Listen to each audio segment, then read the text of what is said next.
Hey guys, welcome back to a brand new Ninjago video here on the channel. My name is TannerFishies. In today's video, I am very excited to be continuing my Ninjago Hot Takes series. This is just my series of videos where I ask you guys, the audience, to submit your Ninjago hot takes, aka your spicy or controversial Ninjago opinions, if you will. Now, by the time you are seeing this video, a few weeks ago, I made my post over on my community tab asking for such opinions, specifically on Dragons Rising Season 3 Part 1. And we had over 1,000 submissions on that post. I read through each and every one of them and chose a few to discuss for today's video. Just for a couple of quick disclaimers, obviously these are hot takes. They are supposed to be kind of controversial or non-traditional Ninjago opinions. Obviously they are going to be a little bit spicy, so try not to get too mad at them. And also, this video will be containing usernames of every single user whose hot take will be featured. Do not go out of your way to harass anyone whose name is featured in today's video. This is all just opinions about the Lego Ninja show. It's not that deep, I promise. And like I said, we are specifically focusing on Dragons Rising Season 3 Part 1 opinions, nothing involving the leaked Part 2 episodes. So let's get into it, starting with this one. Jay is far better as Rogue. He's more competent and a better character, and I hope that he only regains his moral alignment and not his memories and old personality. Yeah, so obviously that's been a very hot topic of discussion right now from Ninjago fans. When exactly will Jay get his memories back, or will he ever get his memories back? That's a very good question. For most Ninjago fans, I feel like the idea of Jay actually getting his memories back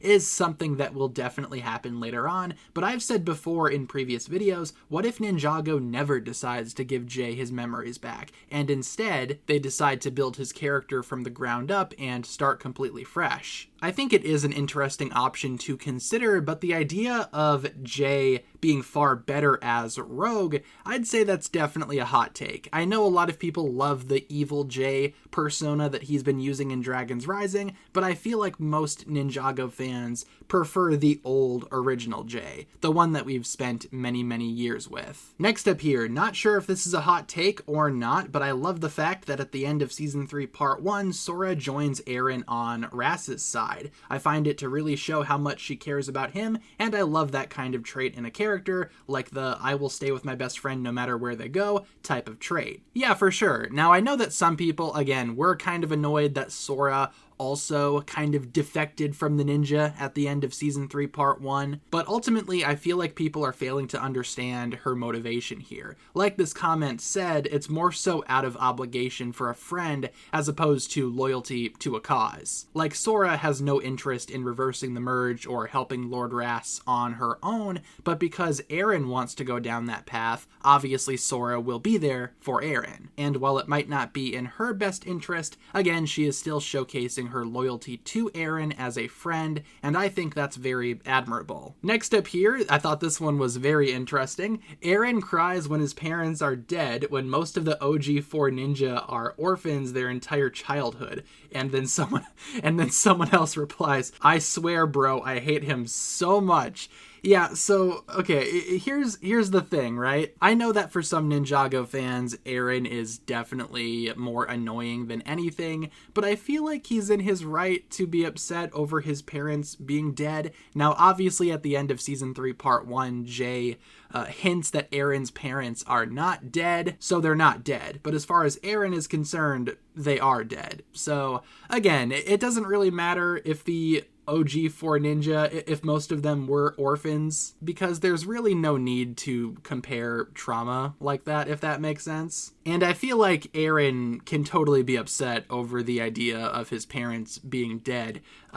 Again, there is some criticism that I think is warranted towards Eren's character, but it's not this. Next up here, we are not going to read all of this, but it is basically just a huge paragraph in defense of Zark. Some of it reads, "My hot take is that Zark is a very good character. If we saw more of him, the reason people hate him is because he's weak." The paragraph goes on to explain how Zark really wasn't a good matchup against Lloyd and Pixel, and that being one of the only representations of Zark fighting isn't really all that representative of his character, and he's actually a lot stronger than what people think. And I would say this is a very good hot take because right now the common narrative in the Ninjago community is that Zark is just the worst member of the Forbidden Five because, again, the only things that we see him do in Season 3 Part 1 is losing fights, losing the prismatic blades, being pushed around by rocks. Doesn't really seem like he's a very powerful character.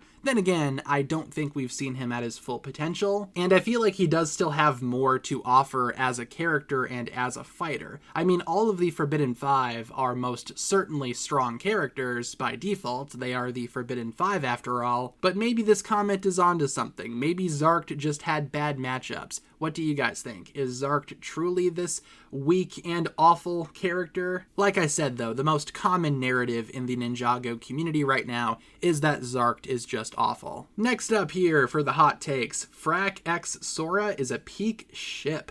Yeah, so obviously the Frack and Sora ship is kind of controversial. I think most people don't really care for it from what I've seen. For various reasons, I will say. It just kind of depends on who you talk to. Definitely not the spiciest of hot takes, I would say, because I feel like there are some people that genuinely like this ship, but I'm not sure if it's anyone's favorite ship. So it being a peak ship, I mean, that could be a hot take. Like I've said in previous videos, I'm kind of indifferent on this pairing. If they do decide to do something with this ship, if the Ninjago writers decide to make them get together or something, then fine, but if they don't, I'm not going to be super upset about it. I'm kind of just indifferent. Next, Jay's Okino hairstyle is so fitting. I think it's obviously a great choice for the rogue character. Obviously, I don't want it to be permanent, but it's a good mix of funny and cool for now. I did see a few comments talking about Jay's hair, and some comments even said that it was better than Jay's older hair. Not sure if I agree with that personally. However, I don't think the hairstyle is all that terrible.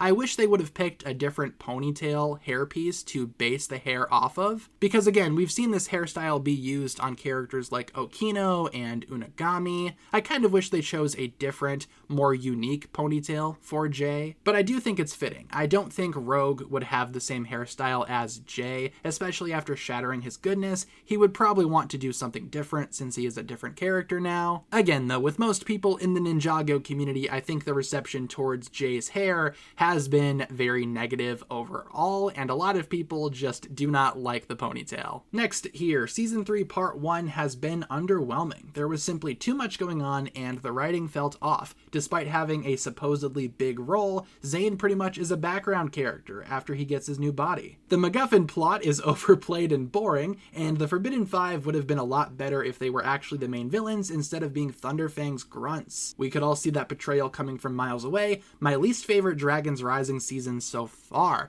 Yeah, so I feel like these criticisms are definitely warranted, and a lot of people do share the same criticisms. But the idea of Season 3 Part 1, again, being someone's least favorite Dragon's Rising season, I think that's a hot take, because a lot of people, from what I've seen, have been praising Season 3 Part 1 overall, and again, just given what I've seen, people think it is better than Season 1 of Dragon's Rising. I think Season 2 Part 1 is still my favorite Dragon's Rising entry, and I will say Season 3 Part 1 is nowhere near the bottom for me. Next, for the hot takes, Cole not being in Season 3 isn't the worst thing to happen. This means that he can bond a lot more with the Finders and actually gives more characters, such as Jay and Zane, spotlight that they really deserve. Yeah, so we've talked about this in previous videos too. The idea that Dragon's Rising will be continuously cycling out the ninja team. In some entries of Dragon's Rising, some characters will be background characters, other characters will stand in the spotlight. And with Cole, I mean, he just had a whole lot of focus in Season 2. He was there pretty much for the entire season, and in Season 3, like this comment said, characters like Jay and Zane definitely deserved more of a focus. While not having the most amount of focus in Season 3, Cole will definitely have more to do in future entries, I'm sure. It was just his time to be cycled out in favor of boosting other characters like Jay, who needed it especially. Hot take, I liked the Kai arcade plot. It was a fun side quest with a unique concept and funny moments. Yeah, so the whole idea of Kai, Nia, and Wildfire trying to track down Jay using the arcade, I wasn't the biggest fan of that subplot, and I think a lot of other people would agree with that. I think for most people, it's ultimately kind of useless because it doesn't really go anywhere. I mean, they don't really track down Jay like this anyway, so it just kind of feels like a waste of time. I think a similar thing could be said about the Wildfire subplot where she tries to find the cure for Roby. Most of that kind of happens off screen, and I did see a few comments talking about that subplot too actually being better than what Ninjago fans actually say it is for the most part.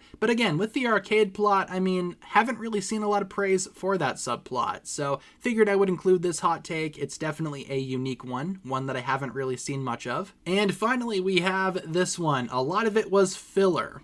Yeah, so again, with the idea of filler in Ninjago, it's very much a subjective word at this point. A lot of Ninjago fans have different meanings for the word filler. I would personally use filler to describe a lot of the episodes of Ninjago Season 2 and Ninjago Season 11. Not sure if I would use filler to describe what Season 3 showed us. I'm not sure what about Season 3 would be considered as filler per se, but hey, opinions will be had, and this is definitely a hot take. And with that being said, everyone, that's going to pretty much wrap it up for this round of Ninjago hot takes. Thank you so much for tuning in. We will be doing more hot takes in the future, and next time we do a hot takes video, it's going to be more open to the entirety of Ninjago, not just a specific section, but since we did not do one for Season 3 yet, figured might as well do one here. Thank you so much to everyone that submitted hot takes. Hopefully you enjoyed this rendition of Ninjago hot takes. Leave all of your thoughts down below in the comments. Which opinion did you think was the most controversial? Do you find yourself agreeing with any of these? Like I said, leave all your thoughts down below, and I appreciate you guys tuning in. Thank you so much for watching. If you enjoyed, feel free to like and subscribe, do all that fun stuff, and I will talk to you guys again very, very soon. Peace.